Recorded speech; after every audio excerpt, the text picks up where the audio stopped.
Secara umum kita katakan lebih baik bapak-bapak azan daripada anak-anak, walaupun anak-anak tadi sudah mumayyiz. Laki-laki dan perempuan itu setara tapi berbeda, cara beribadahnya berbeda. Katakan lafaz azan ini kepada Bilal, fa innahu aswatu minka, kata Nabi SAW. Sesungguhnya Bilal suaranya lebih nyaring dan lebih rancak daripada engkau. Itu kata Nabi kepada Abdullah bin Zaid. Kalau kita mungkin di posisi Abdullah bin Zaid, protes pula kita.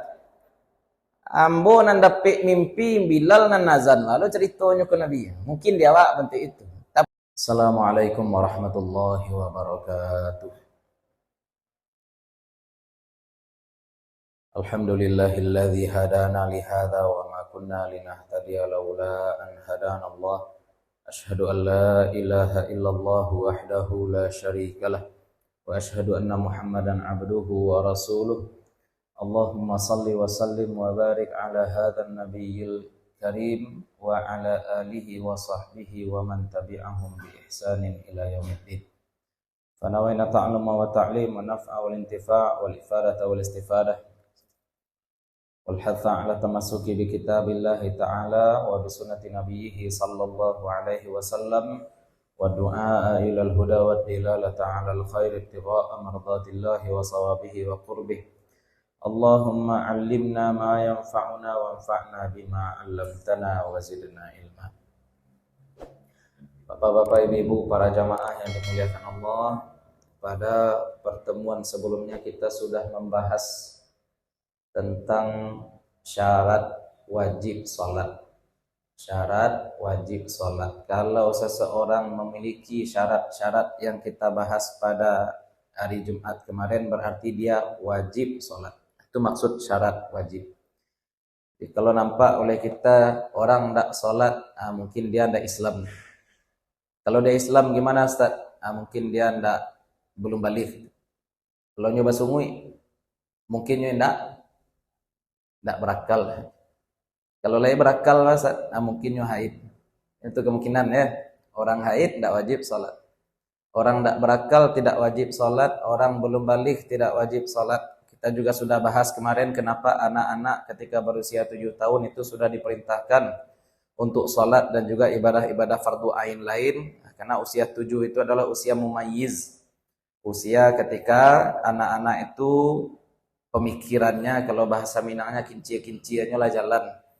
Sehingga diajarkan kepada anak-anak batasan aurat, siapa yang mahram, siapa yang bukan mahram. Puasa juga diajarkan kepada anak-anak tadi, kalaupun anak-anak tadi sudah kita ajarkan dia ibadah, tidak juga dia lakukan, kita tidak boleh hukum. Kapan dihukum anak-anak kalau tidak beribadah? Kalau mereka sudah berusia 9 tahun, karena usia 9 tahun adalah aqallul bulugh, usia paling cepat seseorang mencapai baligh. Malam hari ini kita masuk dalam pembahasan baru, yaitu azan dan iqamah. Ini muqaddimah salat. Azan dan iqamah. Sebenarnya azan dan iqamah itu adalah zikir. Sebenarnya azan dan iqamah itu adalah zikir. Ya, kalimat-kalimat baik. Maka nanti ketika kita membahas tentang syarat apakah boleh misalkan muazin itu belum berwudu azan dan lain sebagainya, kita akan kaitkan syarat-syarat tersebut dengan syarat-syarat zikir.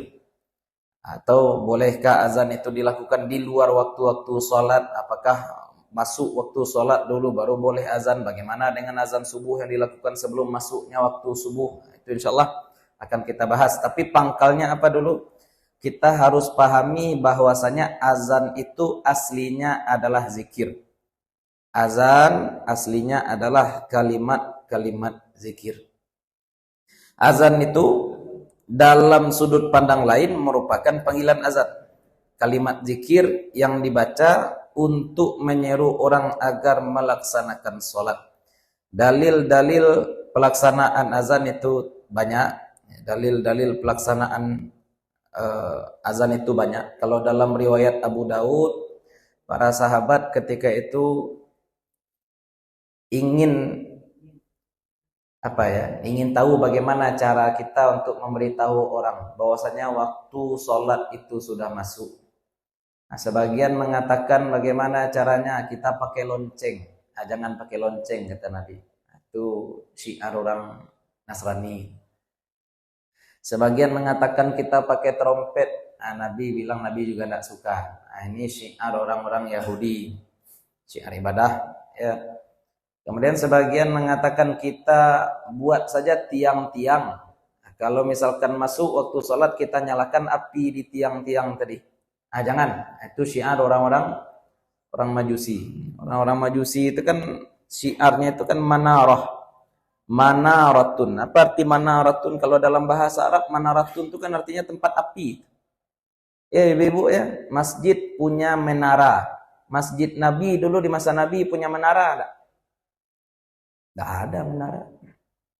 Masjid Nabi di masa Nabi tidak punya menara. Menara itu ya sudah kebiasaan-kebiasaan setelah itu saja lagi kita adopsi dari bangsa dan budaya lain. Boleh ya Ustaz? Ya boleh. Jangan nanti dikit-dikit tasyabuh, dikit-dikit tasyabuh. Ya.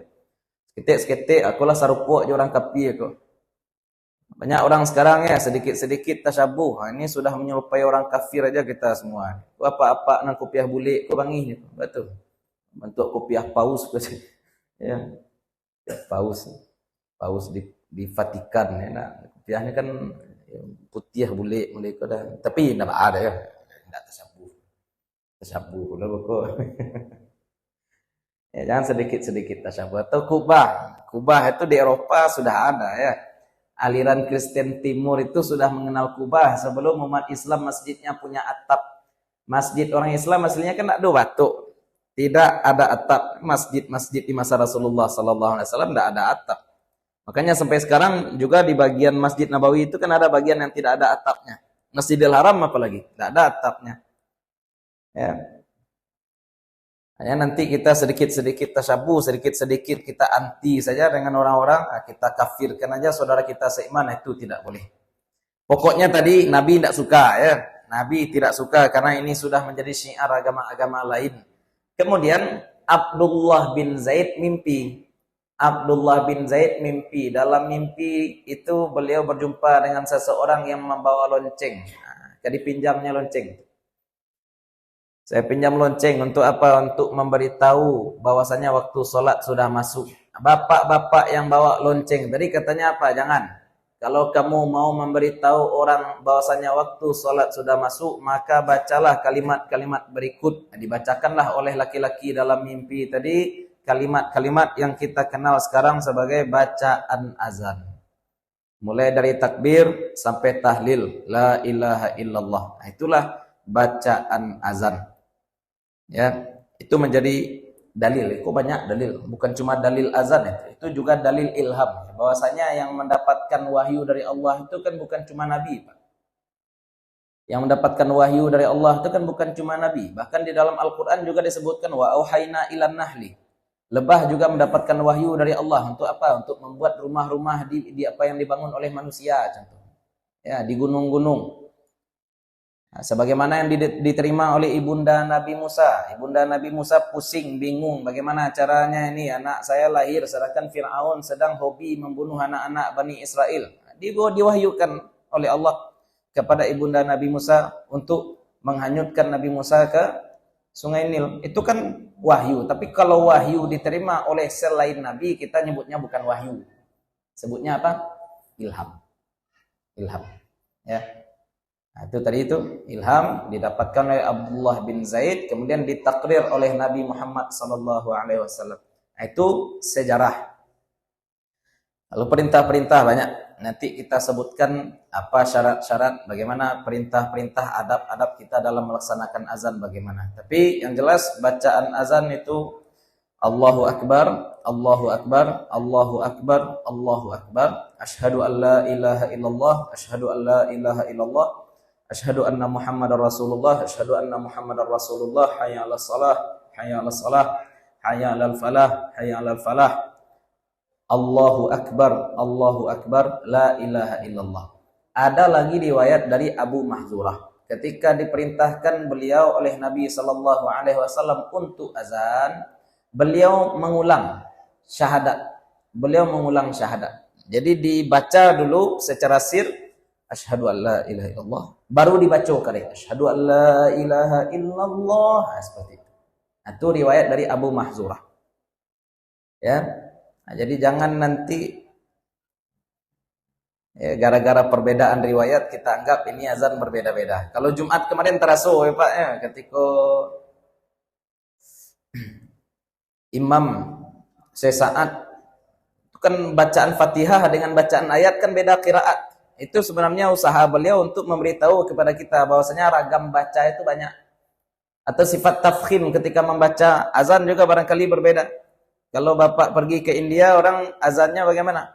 Allahu Akbar. Jangan terkajui lo kok baku mau baca azannya baca. Ya, memang seperti itu qiraat mereka seperti itu. Ada juga riwayatnya, ada juga jalurnya. Ustaz naniko membacanya Allahu Akbarullah, yang iko membaca Allahu Akbarallah. Mana yang betul Ustaz? Dua-duanya juga ada riwayat. Kalau orang baru belajar nahu biasanya dia katakan apa? Allahu Akbarallah itu salah. Kenapa? Karena akbar itu khabar. Khabar itu hukumnya marfu. Marfu tandanya dhammah. Itu orang baru belajar nahu. Tapi kalau kita belajar riwayat maka kita akan temukan perbedaan cara membaca seperti tadi. Dalam Al-Quran juga kita temukan ayat yang sama susunannya tapi berbeda cara membacanya. Illalladzina amanu walladzina hadu wan nasara wassabiina. Satu ayat wassabiina, di ayat lain wassabiuna. Kenapa ini wassabiina? Kenapa yang ini wassabiuna? Nah, itu kalau orang baru belajar nahwu konslet. Ya, makanya nanti belajar nahwu lanjutan ada namanya amil muqaddar. Nah, tapi bukan itu pembahasan kita pada malam hari ini. Kita cuma menyampaikan bahwasanya boleh jadi redaksi azan itu berbeda. Boleh jadi. Ya, boleh jadi redaksi azan berbeda sebagaimana tadi yang kita sebutkan berasal dari Abu Mahzurah. Berbeda. Nah, tapi itu juga disirkan, tidak dijaharkan ya. Tidak dijaharkan, disirkan. Nah, sekarang kita bahas syarat sah azan. Bagaimana azan itu disebut sah? Dalam artian kalau belum sah azan ulang balik. Belum terlaksana sunnah. Tapi kita harus kasih dulu alas. Salat tetap sah walaupun kita tidak azan. Ya Pak. Salat tetap sah dilaksanakan walaupun azan tidak dilakukan. Salat tetap sah dilakukan walaupun tidak dilakukan iqamah. Kenapa? Karena hukum azan dan iqamah itu sunat, bukan wajib, bukan pula syarat salat. Dia cuma sunnah muqaddimah salat saja. Tapi kalau misalkan kita ingin mendapatkan pahala sunnah, penuhi syarat-syarat yang akan kita sebutkan berikut. Dan jangan main-main. Kalau dalam mazhab Maliki, perbuatan sunnah itu memang sunnah, akan tetapi itmamnya menyempurnakan perbuatan sunnah itu wajib. Menyempurnakan perbuatan sunnah itu wajib. Misalkan kita sholat sunnah sekalipun, tapi kalau dalam sholat sunnah tadi kita main lele, bermain-main dalam sholat sunnah, itu kan tetap berdosa Pak. Jangan mentang-mentang ini amal sunnah, kemudian kita bertere-tere saja melakukan amalan sunnah, tidak seperti itu. Kita tetap hormati syiar ibadah. Sama dengan azan juga. Azan hukumnya sunat, akan tetapi tidak boleh main-main dalam pelaksanaan azan. Syaratnya maka sah azan tadi bagaimana? Satu, kita lihat dulu dari muazzinnya. Kita lihat dulu dari sisi muazzin. Muazzinnya harus seorang muslim. Kenapa? Karena azan ini adalah ibadah dan ibadah tidak sah dilakukan kecuali oleh orang muslim. Orang kafir tidak sah azan. Orang kafir tidak sah azan. Itu yang kita bahas pada Jumat yang lalu atau 2 Jumat yang lalu ya. Orang kafir itu memang ada level-levelnya. Apa hukumnya Ustaz? Orang kafir ikut kurban. Apa hukumnya Ustaz? Orang kafir banyak sedekah. Ya, apa gunanya kalau belum login? Ya, kalau belum mendaftar tidak akan dapat rapor. Itu istilah kita kemarin ya. Walaupun dia rajin belajar, walaupun dia ikut ujian, tapi saat menerima rapor dia tidak akan dapat rapor. Kenapa? Karena tidak daftar. Maka penting Islam. Kemudian tamyiz. Tamyiz itu artinya yang kita sebutkan kemarin, anak kira-kira berusia 7 tahun. Anak kira-kira berusia 7 tahun. Maka tidak sah azan kalau dilakukan oleh anak yang usianya kurang dari 7 tahun. Atau mungkin usianya sudah 7 tahun tapi masih pikirannya belum matang, tidak pandai membedakan kanan dan kiri. Ini penting, kenapa? Karena azan ini dilakukan untuk memberitahu bahwasanya waktu sholat masuk atau untuk memperingatkan bahwasanya waktu sholat sudah dekat. Kalau anak ini belum mumayyiz, bagaimana dia tahu? Bagaimana dia tahu bahwasanya waktu sholat sudah masuk? Maka mesti dia tamyiz. Maksudnya apa? Berakal. Syarat yang ketiga adalah laki-laki. Tidak sah azan kalau dilakukan oleh perempuan. Berbeda laki-laki dengan perempuan? Ya, laki-laki dan perempuan berbeda tapi setara. Tolong dibedakan. Laki-laki dan perempuan itu setara tapi berbeda. Cara beribadahnya berbeda.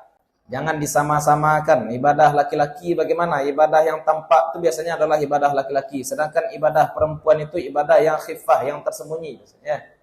Khufyah, ya, yang tersembunyi. Biasanya itu ibadah perempuan. Maka ini, mohon maaf ya kalau nanti dibahas pula. Saat hukumnya ibu-ibu nyanyi. Walaupun ada ulama di luar menyatakan boleh ibu-ibu nyanyi. Kalau ditanya ke saya, tidak boleh ibu-ibu nyanyi. Ya, contoh, ada acara majelis taklim.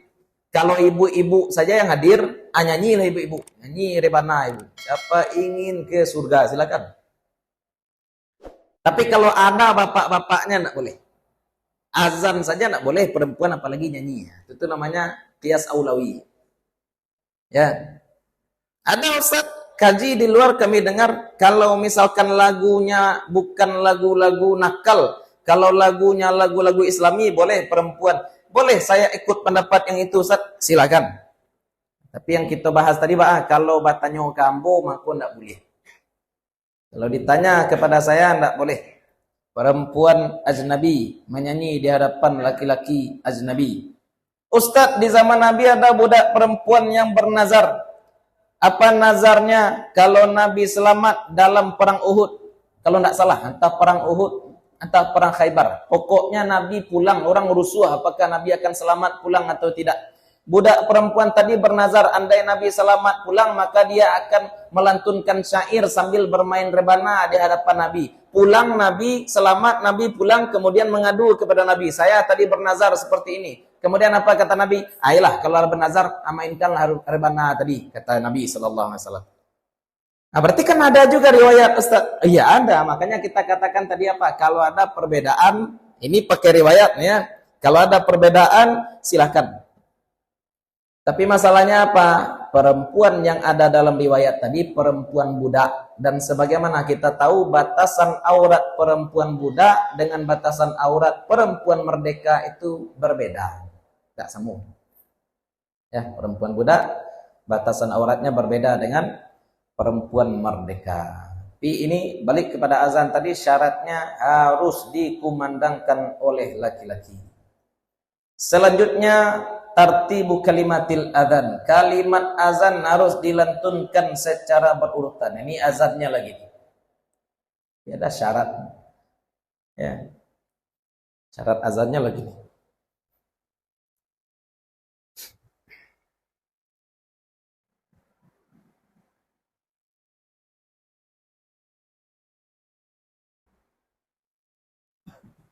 Dilihat dari orangnya, harus Islam, harus mumayyiz,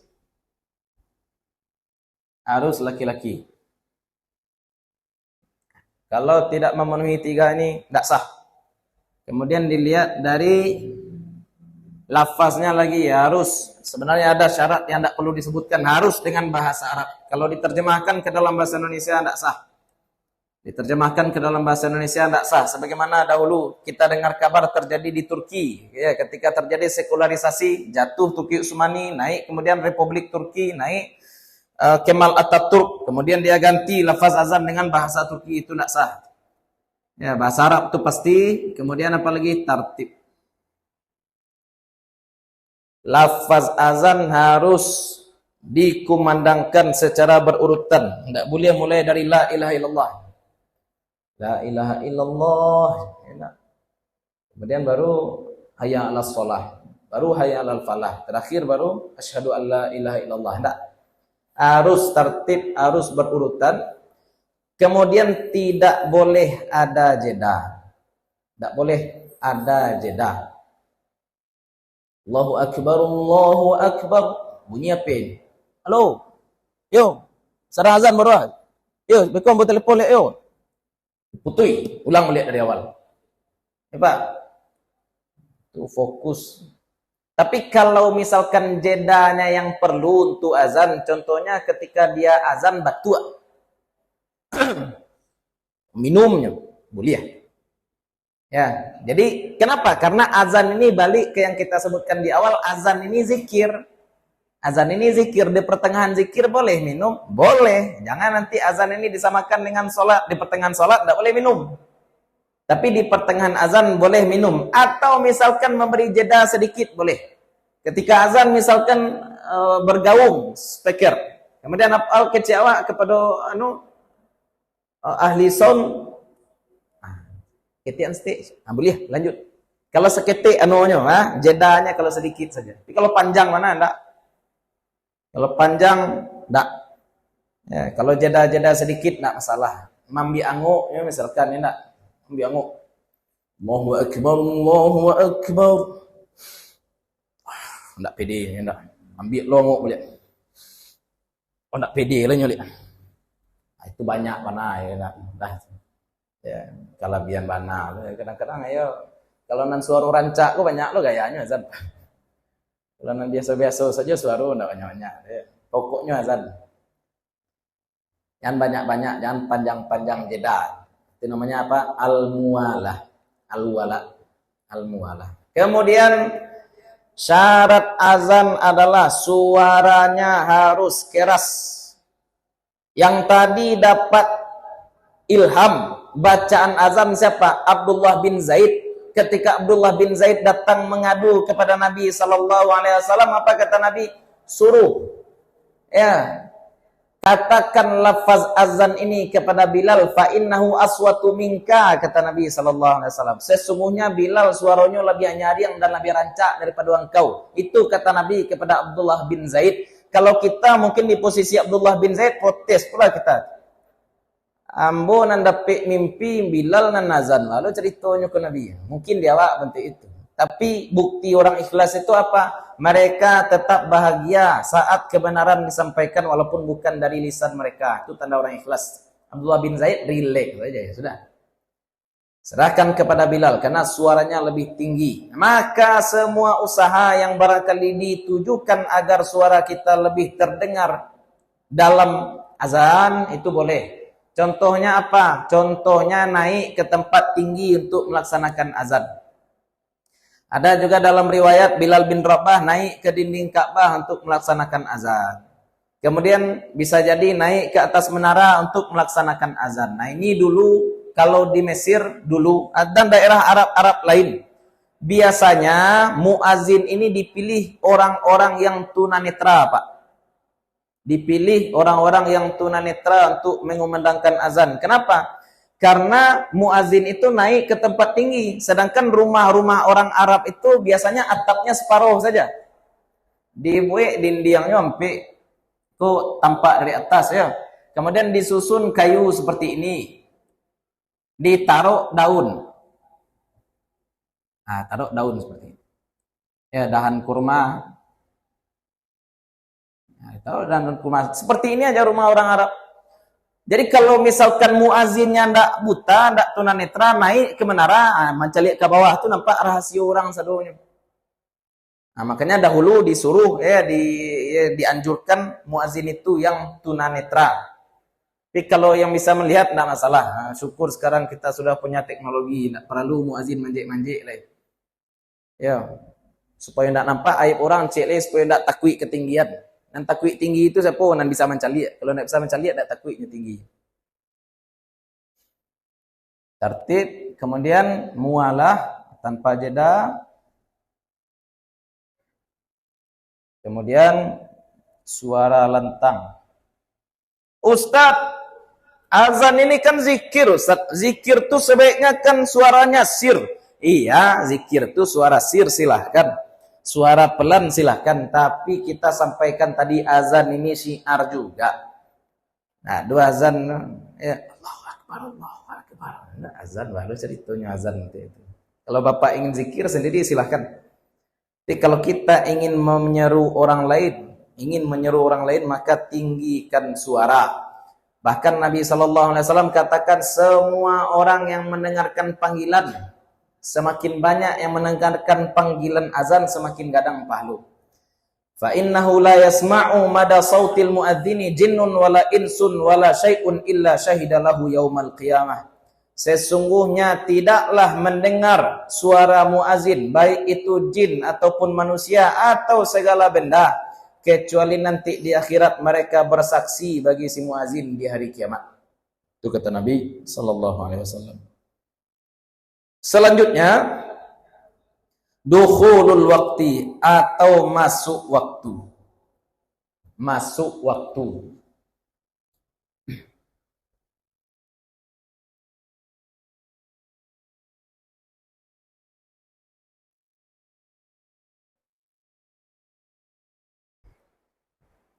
Kalau misalkan kita sudah terlanjur azan, ternyata waktu belum masuk. Ya, orang mungkin tak jamaah di mana datang ke musaji, ke musafir ya enggak. Jam berari, ini orang Bogor misalkan, jam berari jam 5:30 atau jam 6 kurang 10, yalah azan wak lain. Azannya itu masuk pengurus. Akutlah azan saja kok.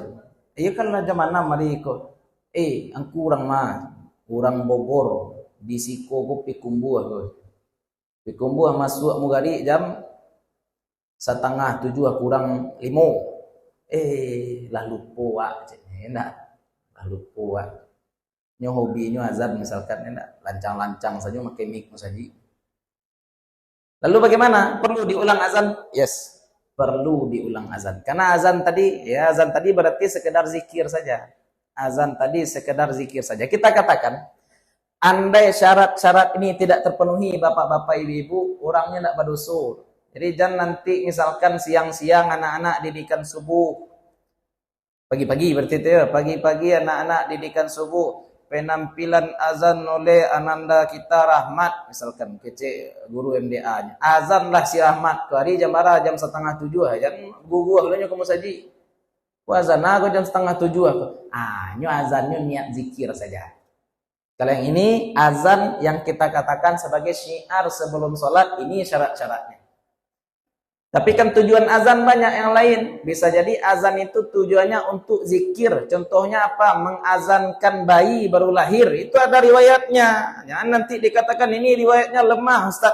Orang tidak paham ilmu hadis memang gayanya seperti itu. Kalau hadisnya lemah, tidak dia amalkan. Ini pemikiran kacau nih. Hadis yang tidak diamalkan itu bukan hadis lemah. Hadis yang tidak diamalkan itu hadis maudhu' atau hadis palsu. Bedakan hadis lemah dengan hadis palsu. Singgung aja seketik, boleh tidak alergi bapak ibu dengan hadis dhaif ya.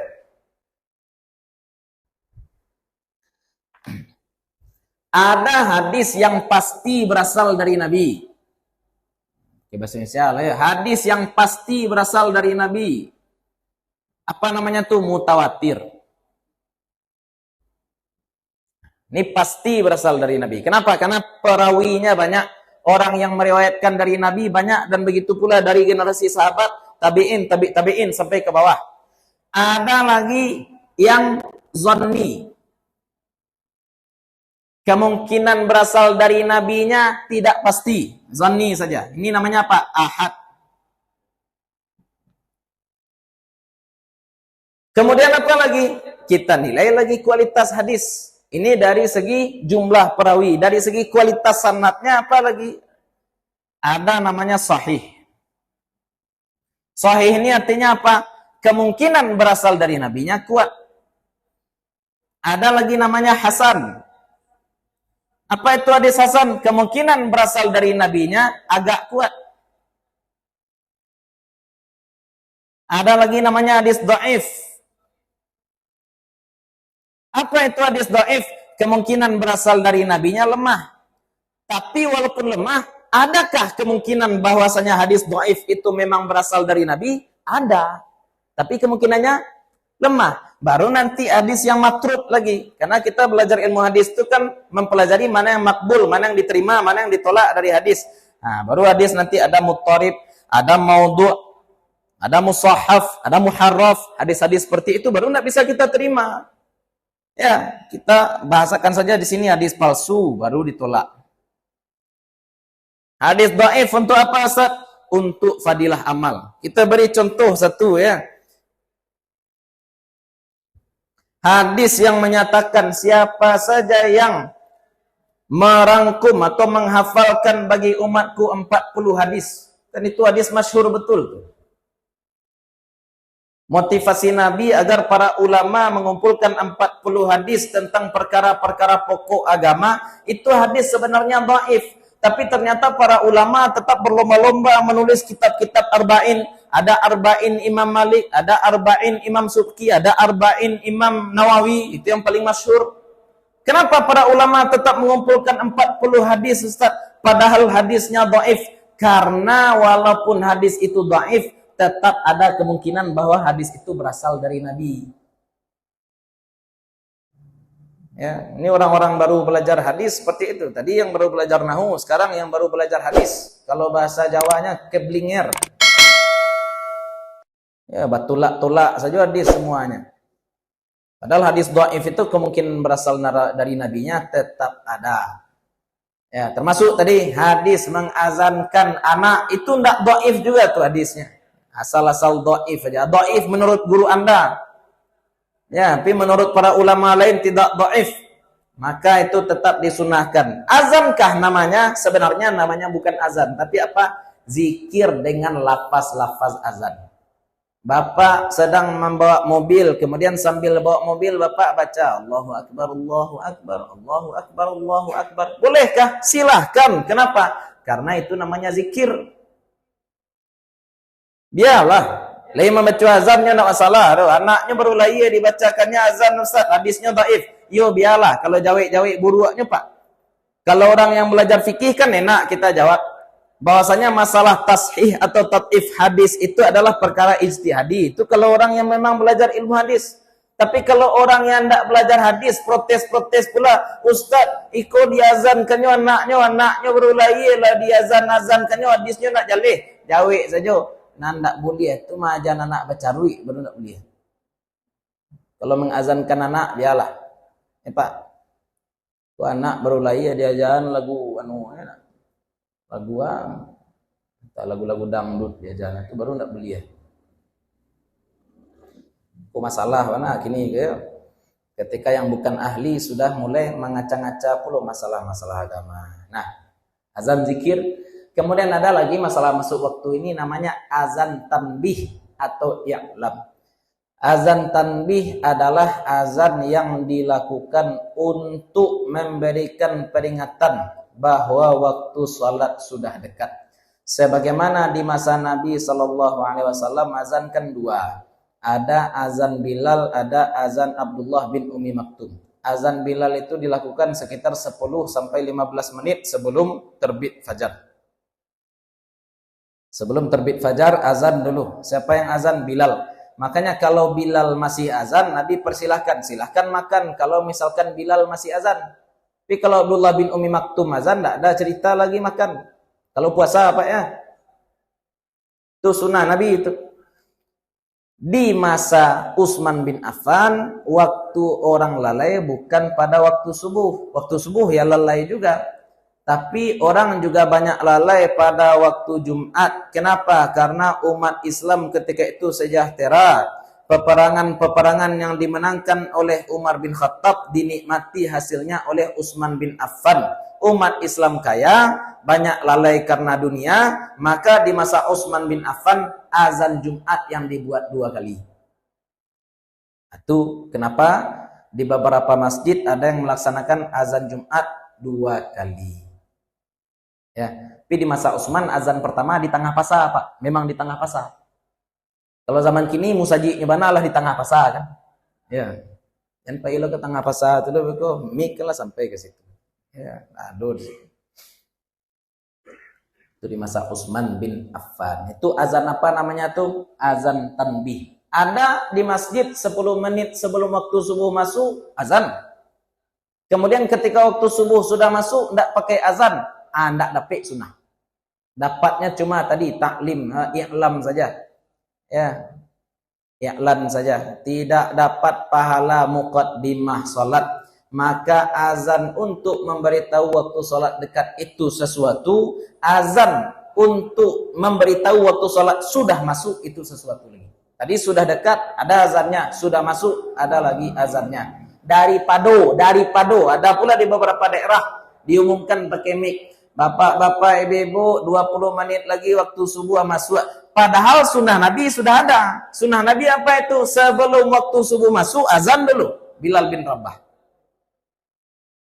Entah apa, kadang-kadang orang tidak tahu sunnah. Ya. Ada sunnah ditinggalkan oleh Nabi, apa itu? Azan dulu. Azan apa namanya? Azan tanbih. Azan untuk memberitahu bahwasanya waktu sholat sudah dekat. Kalau orang mengumumkan seperti tadi, boleh tidak Ustaz?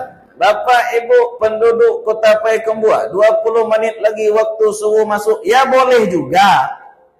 Tapi kita cuma dapat pahala tanbih. Kalau misalkan pakai azan kita ingatkan orang bahwasanya waktu sholat sudah dekat, dapat pahala zikir lagi. Kok sama kuas hal-hal simpel sebenarnya Ibu ya. Mantes mic. Oh tes mic musaji, kadang-kadang bantu mantes mic orang baurgen. Tes 1 2 3 cek. Tes lu pakai big box kayaknya enggak. Itu enggak mic musaji. Kalau di Mesir tuh mantes mic musaji. Allah bagaimana ya.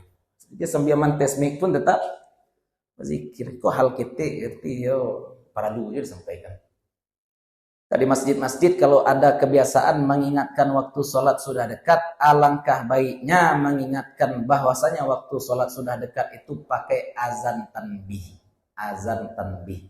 Di masa Nabi, azan tanbih dilakukan di waktu subuh. Di masa Utsman bin Affan, azan tanbih juga dilakukan di waktu Jumat. Makanya azan Bilal bin Rabah itu memakai tambahan redaksi. Apa itu? As-salatu khairun minan naum. Untuk menjagoan orang. Salat khairun minan naum. Salat itu lebih baik daripada tidur. Itu syarat-syarat azan. Sekarang sunnah azan. Yang pertama, muazin disunahkan menghadap kiblat. Kalau muazin tidak menghadap kiblat boleh Ustaz? Ya boleh juga.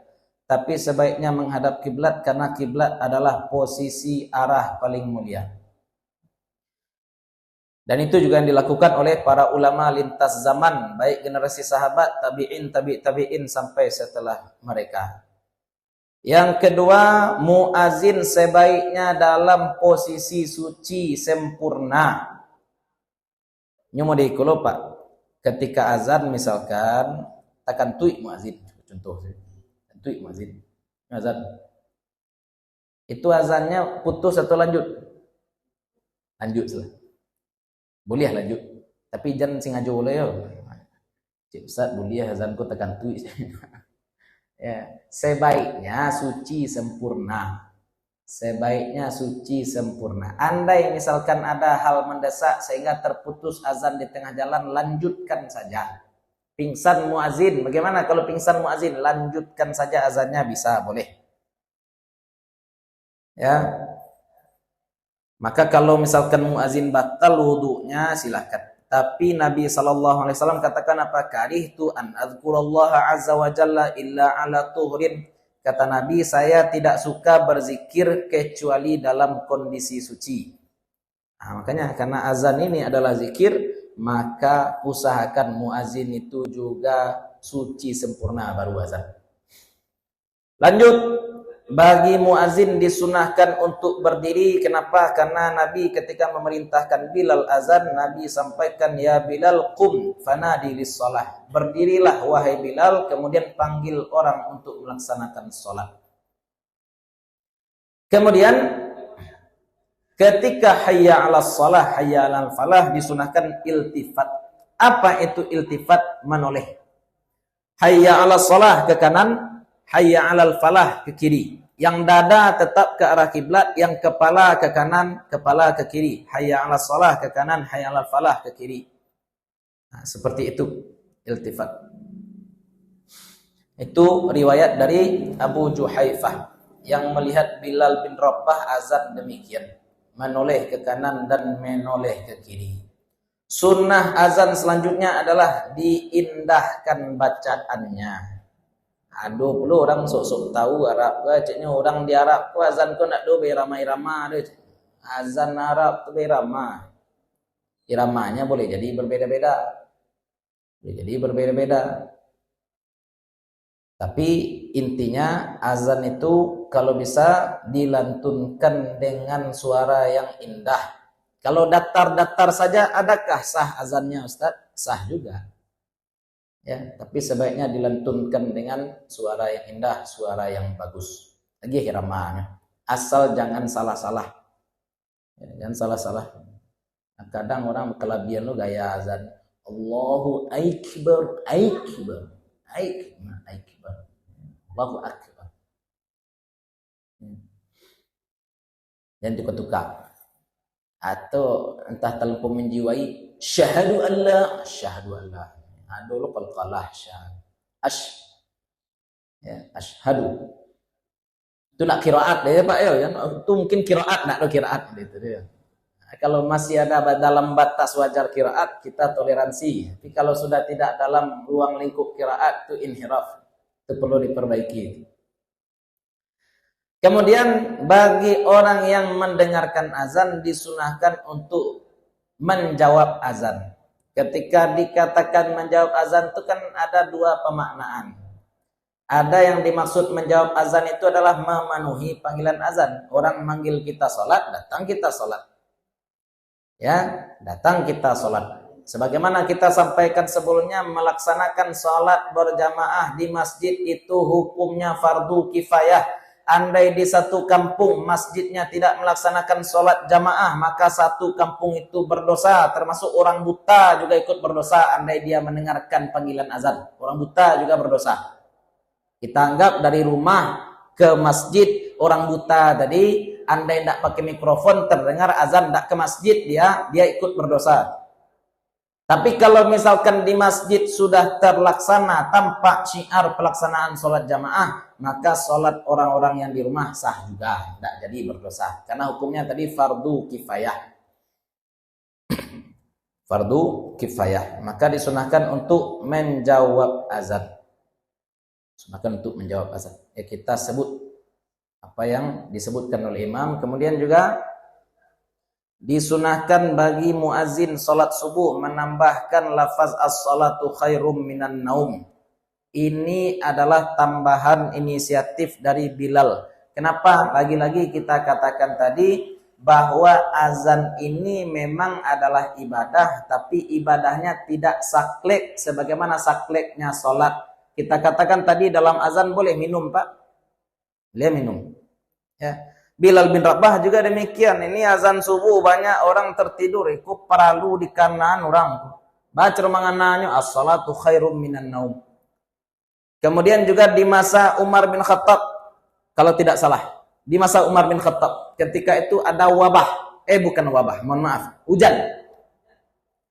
Ketika itu hujan lebat dalam azan, kemudian diperintahkan untuk menambahkan redaksi sallu fi khiyamikum. Salatlah kamu di tenda kemah-kemah kamu. Sallu fi khiyamikum. Boleh seperti itu, Ustaz? Boleh. Boleh. Ya, diselipkan pengumuman di situ. Nah, tapi pengumuman yang memang ada kaitannya dengan maslahat salat dan pengumuman yang tidak ada kaitan dengan maslahat salat. Ya. Kan tadi kita katakan ya setelah hayya 'alas shalah, hayya 'alas shalah, hayya 'alal falah, hayya 'alal falah. Ya, kemudian ditambah apa tamanya sallu fi khiyamikum atau sallu fi buyutikum. Kenapa? Boleh jadi karena ada wabah atau karena hujan lebat. Ajan pengumuman hari Jumat besok posyandu itu tidak masuk. Ya, itu tidak ada kaitannya dengan salat. Pengumuman yang ada kaitannya dengan salat silakan. Pakai bahasa Arab. Jadi kita katakan ya walaupun tidak kita tuliskan mesti dengan bahasa Arab, tidak sah kalau diterjemahkan ke dalam bahasa yang lain. Selanjutnya muazin itu sebaiknya orang yang terkenal baik. Sebaiknya muazin adalah orang yang dikenal baik. Dan muazin itu orang yang dikenal sebagai ahli maksiat. Taranga de orang pajak ku azan tak jadi dan kamu saji. Kalau bisa orang yang memang dikenal baik. Kalau anak-anak bagaimana Ustaz? Boleh anak-anak yang sudah mumayyiz azan. Mana yang lebih baik, anak-anak azan atau bapak-bapak Ustaz? Lebih baik bapak-bapak. Lebih baik yang azan tuh bapak-bapak daripada anak-anak. Kecuali ada arid barangkali ingin mengajarkan anak azan atau ingin memotivasi bagi anak-anak yang lain. Nah, tidak masalah. Itu lebih baik berarti dalam kondisi demikian. Namun secara umum kita katakan lebih baik bapak-bapak azan daripada anak-anak, walaupun anak-anak tadi sudah mumayyiz. Kemudian disunahkan azan tanbih, dan tadi sudah kita sampaikan, dan disunahkan untuk diam saat orang azan. Kalau kata Imam Suyuti, ngobrol saat azan itu adalah salah satu sebab su'ul khatimah. Hati-hati. Ya, kalau taranga azan, ku azan asli pak yuk, kalau azan api tiuk sebentar yuk, azan asli, ya ada pembahasan fikih kontemporer seperti itu, pembahasan fikih kontemporer, apakah rekaman azan itu sama dengan azan, apakah membaca Al-Quran di kertas itu sama dengan membaca Quran di HP, itu kan dibahas fikih-fikih kontemporer. Tapi tarjihnya bagaimana? Beda ya. Pahala orang yang membaca Quran secara langsung dari mushaf dengan orang yang membaca Al-Quran dari HP itu berbeda. Orang baca Quran dari mushaf pahalanya dua, pahala membaca dan pahala melihat. Kemudian juga mendengar azan juga seperti itu. Orang mendengarkan azan dari HP dapat pahala enggak? Kalau dia ulang zikirnya di hatinya dapat pahala. Tapi kalau orang mendengarkan azan langsung dan dia juga mengumamkan zikir, menjawab azan tadi di kalbunya atau di lisannya, maka dia dapat dua pahala. Dapat dua pahala. Ya. Jangan disamo-samokan Pak. Mana lasuh baca buku PDF atau buku cetak? Buku dari HP itu macam buku lah baca cetak, Bu. Hah? Lasuhan dari HP sebenarnya lasuhan dibawa-bawa ya. Di guru ambo mengecek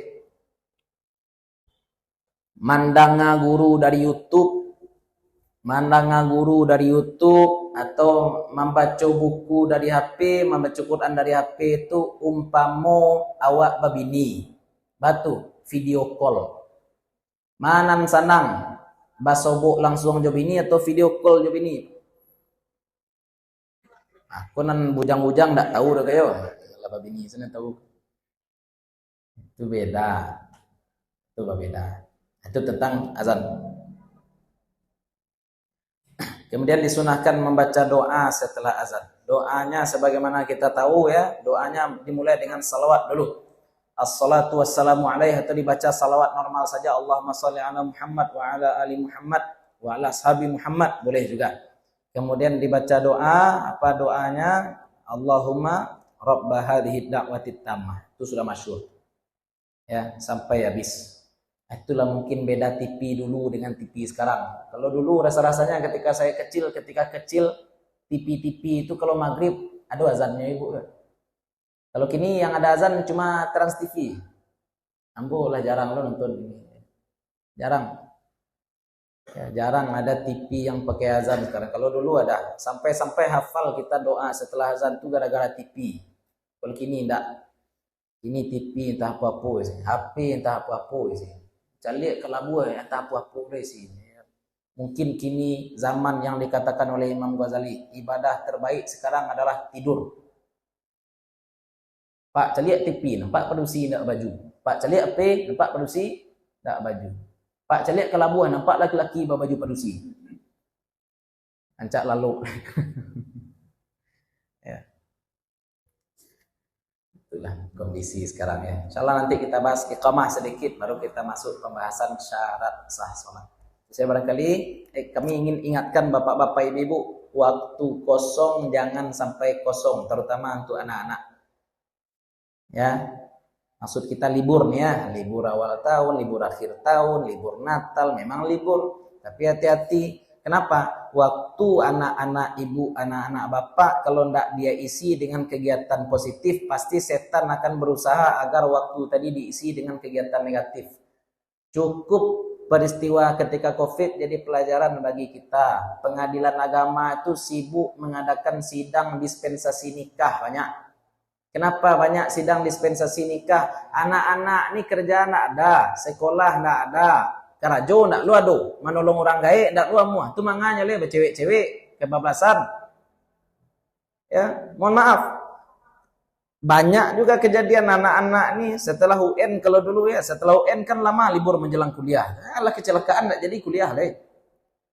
Kenapa? Karena waktu kosong kalau tidak diisi dengan kegiatan positif, maka setan akan berusaha agar kita isi kegiatan negatif di waktu-waktu kosong tadi. Maka kalau tidak orang tua yang mengontrol anak, siapa lagi? Tidak ada polisi itu Pak ya. Polisi itu yang di stop dek polisi orang tidak pakai helmnya. Tidak ada orang bercewek-cewek di stop dek polisi ko padusi ko biniang ko. Tidak ada polisi macam itu. Kalau orang tidak baik helm baru di stop dek polisi. Itu loh SOP-nya. Kecuali sudah ada undang-undangnya. Kalau tidak ada undang-undangnya bagaimana Ustaz? Nah, kita pakai undang-undang agama kita, kewajiban orang tua untuk memelihara anak-anak, memelihara keluarga dari api neraka. Itu barangkali mudah-mudahan bermanfaat bagi ibu, bapak-bapak, terutama untuk kami pribadi yang menyampaikan. Mohon maaf kalau ada yang salah, ada yang kurang, ada sesuatu yang tidak kami letakkan pada tempatnya. Assalamualaikum warahmatullahi wabarakatuh.